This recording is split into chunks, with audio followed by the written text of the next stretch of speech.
Hello दोस्तों, कैसे आप सभी। उम्मीद करता हूँ आप सभी अच्छे होंगे और स्वस्थ होंगे।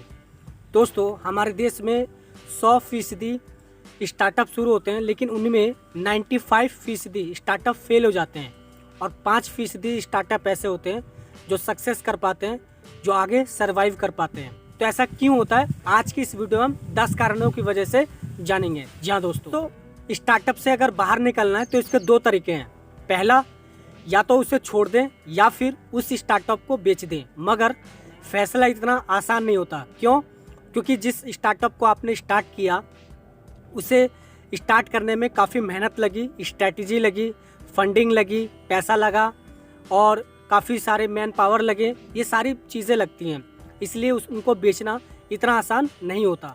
अपने देश में पहले ही साल में 95% स्टार्टअप फेल हो जाते हैं और 5% स्टार्टअप चल जाते हैं। दोस्तों, इसका पहला रीज़न ये है कि स्टार्टअप शुरू करने वाले के पास कम से कम 1 से 5 साल तक की प्लानिंग होनी चाहिए। जी हाँ दोस्तों, अगर 1 से 5 तक की नहीं है तो 1 से 3 साल तक की तो प्लानिंग कम से कम होनी ही चाहिए। अगर उसके पास ये प्लानिंग नहीं है तो वो स्टार्टअप को कामयाब नहीं कर पाएगा। जी हाँ दोस्तों, कई स्टार्टअप इसलिए फेल होते हैं क्योंकि उनके पास 1 से 3 या 1 से 5 साल तक की कोई स्ट्रैटेजी, कोई प्लानिंग नहीं होती है।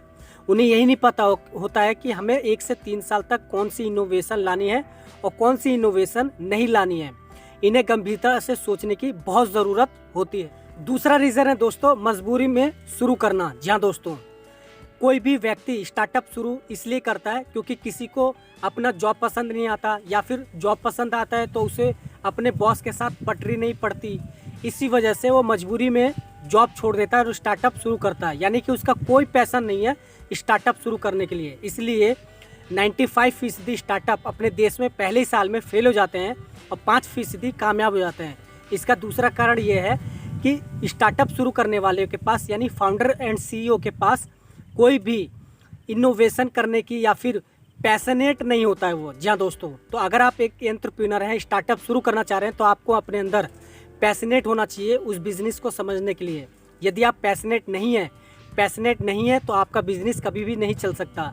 मजबूरी में आप स्टार्ट कर रहे हैं कि मुझे अपनी जॉब पसंद नहीं आई है इसलिए स्टार्ट कर रहा हूँ, या फिर मेरी बॉस के साथ नहीं बनती है इसलिए स्टार्ट कर रहा हूँ, तो ये आपकी सबसे बड़ी भूल है। अगर आप ऐसा स्टार्ट कर रहे हैं तो आपका बिजनेस, आपका स्टार्टअप कभी भी पहले साल में समाप्त हो सकता है। जी हाँ दोस्तों, तीसरा रीज़न है दोस्तों, कम खर्च में काम कराना ना आना। जी हाँ दोस्तों, मान लीजिए कि आपको किसी से 10 रुपये का काम करवाना है, तो कोशिश करिए कि आपके अंदर वो टैलेंट आ जाए कि आप 10 रुपये के काम को 2 या 3 रुपये में करा सकें। यदि आपके अंदर ये कला है कि मैं 10 रुपये के काम को 20 रुपये या फिर 30 रुपये में ना करा के 2 या 3 रुपये में करवा सकता हूँ, तो आप स्टार्टअप को स्टार्ट करिए और आप यकीनन स्टार्टअप में ज़रूर सक्सेस पा सकते हैं। यदि आपके अंदर ये कला नहीं है कि मैं 10 रुपये के काम को 2 या 3 में नहीं करवा सकता, तो आप स्टार्टअप स्टार्ट नहीं कर पाएंगे और आप पहले ही साल में 95% की हिस्सा में जुड़ जाएंगे। जी हाँ दोस्तों, कहने का मतलब ये है दोस्तों कि ये एक मैराथन रेस है। जी हाँ दोस्तों, इसमें लंबे समय के रहने के लिए फंड रूपी ईंधन की ज़रूरत पड़ती है। यानी कि आपको अपने फंड की बचा कर रखना है। यदि आपके पास फंड है तो आप चला पाएंगे, अदरवाइज आप नहीं चला पाएंगे। इसलिए आप लोगों को ये कला बहुत ज़रूरी है कि आप 10 रुपये के काम को 2 या 3 रुपये में कराना का सीखें। चौथा रीज़न है दोस्तों, कॉम्पिटिटर का बड़ा होना। जी हाँ दोस्तों, अगर आपका कॉम्पिटिटर आपसे बड़ा है तो आप स्टार्टअप को स्टार्ट ना करें। जी हाँ दोस्तों, मैं ऐसा इसलिए कह रहा हूँ क्योंकि जो स्टार्टअप पहले से स्टार्ट शुरू हो चुके हैं और काम करना शुरू हो चुके हैं, उनके पास प्लानिंग है और फंड है, लेकिन आपके पास ना ही प्लानिंग है और ना ही फंडिंग है।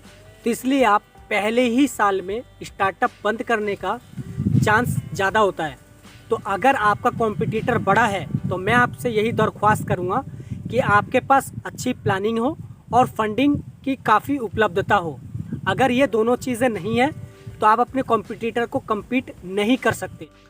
पांचवा रीज़न है दोस्तों कि अगर कोई भी स्टार्टअप फेल होता है तो सिर्फ वही शख्स प्रभावित नहीं होगा जिसका ये स्टार्टअप है, बल्कि उससे तमाम जुड़े हुए लोग हैं, स्टाफ है, उसमें करने वाले नौकरी पेशा वाले लोग हैं, वो भी काफ़ी प्रभावित होंगे अगर स्टार्टअप डूबता है तो।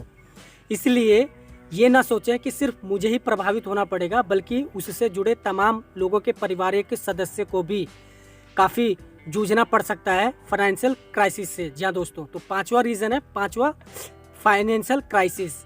तो कहने का मतलब यह है कि अगर आपको लग रहा है कि हमें फंडिंग नहीं मिल रही है, इन्वेस्टर पैसा नहीं लगा रहे हैं, या फिर कोई स्ट्रैटेजी नहीं हो रही है, तो आपको नया कर्ज लेने से पहले 100 बार सोचना चाहिए। क्यों? क्योंकि अगर आप बिना कर्ज के फेल होते हैं तो वो अच्छा तरीका है, लेकिन आप कर्ज लेके डूबते हैं तो वो ज़्यादा शर्मिंदा वाली बात होती है। जी हाँ दोस्त। छठा है दोस्तों, कोई भी स्टार्टअप शुरू करने से पहले आपको एक अच्छी सेल्स टीम चाहिए। अगर आप स्टार्टअप शुरू कर रहे हैं तो आपको एक अच्छी सेल्स टीम नहीं चाहिए, बल्कि बहुत अच्छी सेल्स टीम चाहिए। जी हाँ दोस्तों, अगर आप ये कर पाते हैं तो आप अपना स्टार्टअप स्टार्ट कर पाएंगे, चला पाएंगे। लेकिन अगर आपके पास एक अच्छी सेल्स टीम नहीं है तो आप अपने बिजनेस को, आप अपने स्टार्टअप को स्टार्ट नहीं कर पाएंगे, नहीं चला पाएंगे।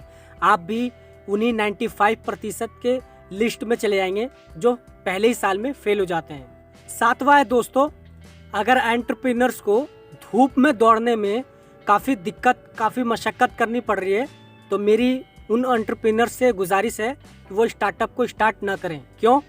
क्योंकि उन्हें लगता है कि हमें फंडिंग नहीं मिल रही है, हमारे पास पैसा नहीं है, या फिर हमारे पास कैश फ्लो का स्टेटमेंट या फिर कैश फ्लो नहीं है, तो हमें फंड कहाँ से मिलेगा। कंपनी चलाते हुए कई महीने गुजर चुके हैं और कंपनी प्रॉफिट में नहीं जा रही है, तो ऐसे में आप लोगों को थोड़ा सा बाहर निकलना भी ज़रूरी है, क्योंकि आप फंडिंग के लिए निकलेंगे, मीटिंग्स के लिए निकलेंगे, क्लाइंट्स के लिए निकलेंगे, तो ज़्यादा बेहतर रहेगा। अगर आप सोचेंगे कि मैं एसी में बैठे रहूं, अपनी स्किन को बचाते रहूं, तो आप स्टार्टअप के लायक नहीं है। मैं आपसे गुजारिश करूंगा कि अगर आप एसी में बैठकर काम करना चाहते हैं तो आप एंटरप्रेन्योर छोड़ दीजिए, क्योंकि एंटरप्रेन्योर्स को हमेशा कि मेरे पास बारिश हो रही है, धूप हो रही है, उसे हर वक्त काम करना पड़ेगा, यहाँ तक कि उसे 16-16 घंटे भी काम करने के लिए हमेशा तैयार रहना पड़ेगा। जी हाँ दोस्तों, अपने आप को त्यागने के लिए, अपने आप को कुर्बानी देने के लिए तैयार रहना पड़ेगा।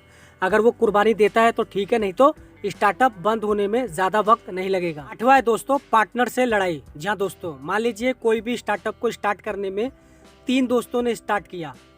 कोई मैनेजमेंट संभालता था, कोई सेल्स संभालता था और कोई फाइनेंस संभालता था, लेकिन उनमें से कोई एक चला गया लड़ाई झगड़े के कारण या किसी वजह से, तो अब उनमें परेशानी आ सकती है। यानी कि जो सेल्स संभालता था अगर वही चला गया तो जो फाइनेंस संभालने वाला उस सेल्स में आ जाएगा, तो उसे यही नहीं पता कि सेल्स की स्ट्रैटेजी क्या होती है, सेल्स कैसे करना है और सेल्स टीम को कैसे मैनेज करना है, इसलिए स्टार्टअप फेल हो जाते हैं। अब मान लीजिए कि इनमें फाइनेंस वाला ही चला गया, तो जो फाइनेंस वाला चला गया दोस्तों और सेल्स वाला अगर फाइनेंस संभालने लगे तो उसे यही नहीं पता है कि फाइनेंस होता क्या है और फाइनेंस को कैसे संभालना है, यानी कैश फ्लो को कैसे जनरेट करना है, उसे यही नहीं पता।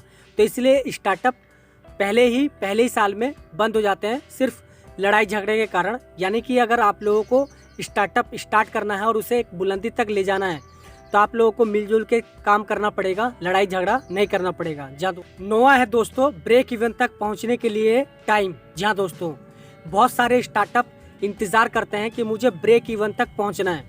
अब ये ब्रेक इवन क्या होता है? ब्रेक इवन का मतलब होता है कि आप अपनी कंपनी में जो लागत लगा रहे हैं उतनी तक तो इनकम हो ही जाए, उसको कहते हैं हम ब्रेक इवन।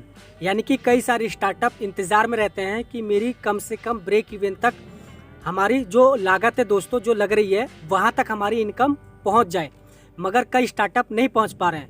विज्ञापन भी कर लेते हैं, बहुत सारी चीज़ें कर लेते हैं और सारी स्ट्रेटजी फॉलो कर लेते हैं, लेकिन ब्रेक इवन तक नहीं पहुँच पाते हैं। तो ऐसे में उन्हें क्या करना चाहिए कि उन्हें कम से कम 2 से 3 साल और देना चाहिए।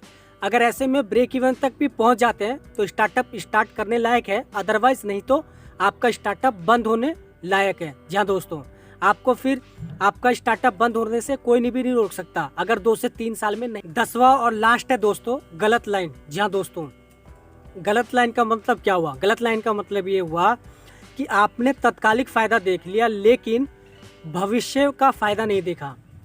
सपोज दैट कि आपने तुरंत का फ़ायदा देख लिया, यानी कि तत्कालिक फ़ायदा देख लिया कि थोड़े मेरे को अभी ये स्टार्टअप शुरू करना है और पैसा कमाना है, तो कहने का मतलब ये है कि आपने स्टार्टअप शुरू किया, लेकिन जैसे ही आपने स्टार्टअप शुरू किया आपको थोड़ा बहुत कमाई भी हुई, लेकिन फ्यूचर में इसकी डिमांड, जो आप बेचने वाले थे, जो आप सर्विस देने वाले थे, उसकी फ्यूचर में डिमांड कम हो गई।